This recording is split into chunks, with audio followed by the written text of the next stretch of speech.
Round 1. Hello, so in this first part of the video I'm gonna talk about how was the process of design. So what I was trying to get with this design, I was trying to get like one single component that can reach 3 different angles. I was noticing like in Amazon when I searched this kind of widget, I couldn't find any single one who actually works with a single component. Most of them are like assembled pieces that needs to be moved. So I was trying to find like something that can reach 3 different angles that will be 50 degrees, 29 degrees and 8 degrees in just one single piece. So also apart from that, I can say like this design that I create also works perfectly to hold your phone. Usually when you are using your phone, you have to hold it using your little finger here. So with this phone stand, you can also hold your phone more comfortably, and I will show you this later in this video. And I gotta say, I make like a reverse engineering of one design that I found on internet. That will be this one, and also it's kind of similar, but I will say that I made some kind of improvements. So I want to show you in the rest of this chapter how was my process of designing in Fusion and how can I reach all of the parts that I was needing to get in this design.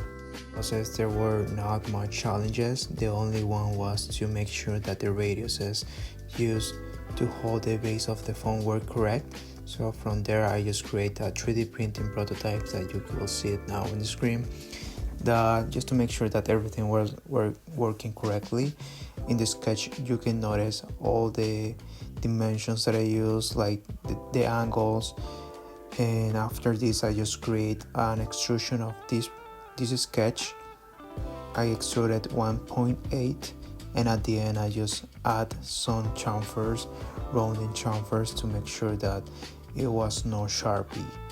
So from here I will say I didn't face any challenge. It was kind of simple design. Round 2. So in the second part of this video, I'm gonna talk about the CAM process. In this case, I use Fusion to create my toolpath. I'm gonna leave one chart right here where you can see all of the RPMs, the tools, and also the operations and feed rates that I use to my machining. Also, I'm gonna talk about some of the challenges that I faced throughout my machining process, and also one of the theories on why this happens. And also I will mention why I machine my workpiece in the way that I did. And apart from that, I'm gonna talk about some of the changes that I had to make throughout my machining process. So first I will show you my simulation in Fusion, and in the rest of the video I will mention all of the things that I just said.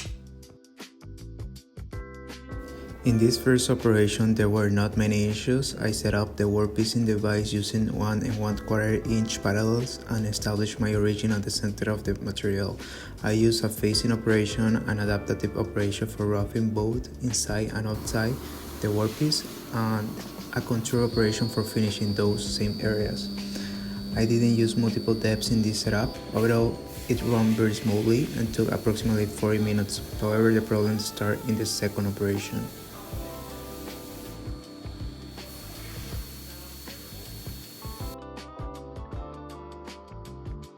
I decided to use soft jaws since the workpiece had a complete shape, making it the best option to secure clamping. I designed the soft jaws using the new sketch by projecting the geometry of the workpiece with 0.75 inches of separation between the jaws. I also chose to 3D print a plug to help to reduce the vibration during the machining. And in the video you can see the pre-machining process along with some images showing where the plug was positioned. Here you can see the result of my machining for the soft jaws too. After completing with the soft jaws, I move on the second setup and then adjust Fusion to use the same origin as before. However, the workpiece didn't fit properly. There was a gap on one side. So I remade the soft jaws, but the issue persists. So I proceed with the machining expecting a noticeable mismatch. There was also some tool deflection since I used a longer tool with multiple depth for finishing. So after that I finished everything, this was the result. So the result of my work was this workpiece. We can see a little mismatch here between my first setup and my second setup.